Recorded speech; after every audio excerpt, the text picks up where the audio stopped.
Баш мыйзамдын жаңы долбоору коомдук талкууга коюлду. Жогорку кеңештин 80ден ашык депутаты демилге чуулуп көрсөтүлгөн баш мыйзамдын жаңы долбоору парламенттин расмий сайтына 17 ноябрда жарыяланды. Документке ылайык президенттин укуктары кеңейтилип, мамлекеттик башкарууга элдик курултай деген жаңы институт киргизилген.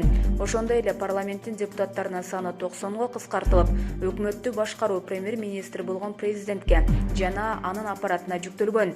Элдик курултайга ыйгарым укуктарын негизинде курултайдын төрагасынын, президенттин, жогорку кеңештин төрагасынын отчетторун угуу, мамлекеттик органдардын жана жергиликтүү өз алдынча башкаруу органдарынын кызмат адамдарынын ээлеген ордуна ылайык эместиги жөнүндө сунуштарды киргизүү укугу берилет деп жазылган долбоордун негиздемесинде. Жаңы долбоордо президент мамлекеттин башчысы болуп саналат жана аткаруу бийлигин жетектейт деп көрсөтүлгөн. Президентке 5 жылдан 2 мөөнөт шайланууга укук берилет. Президент өкмөттүн курамын жана түзүмүн өзү аныктайт.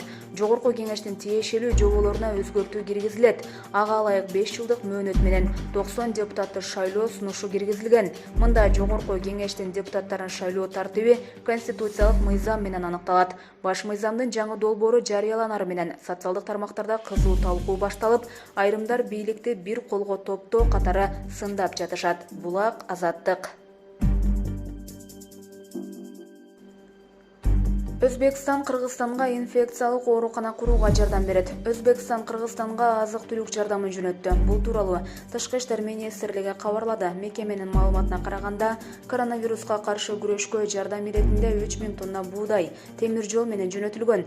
17 ноябрда аны Кыргыз тарап Ош шаарындагы станциядан тосуп алды. Мындан тышкары, жакын арада Өзбекстан Бишкекте жана Баткендин Кадамжай районунда 400 орундук инфекциялык оорукана куруу үчүн модулдук курулуш конструкция жөнөтөрүн билдирди.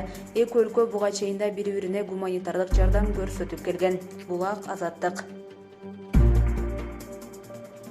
Керимбек Калыкулов Ош ТВнын башкы директору болуп дайындалды. Керимбек Калыкулов Ош ТВ телеканалына башкы директор болуп дайындалды. Бул тууралуу маалыматты ал өзү тастыктады. Ал 2020 жылдын январь-октябрь айларында ЛТР мамлекеттик телерадио компаниясынын башкы директору болуп иштеген. Октябрдагы саясий баш аламандыктан соң бийлик алмашып, 19 октябрда ЛТРдин жетекчиси кызматынан бошотулган эле.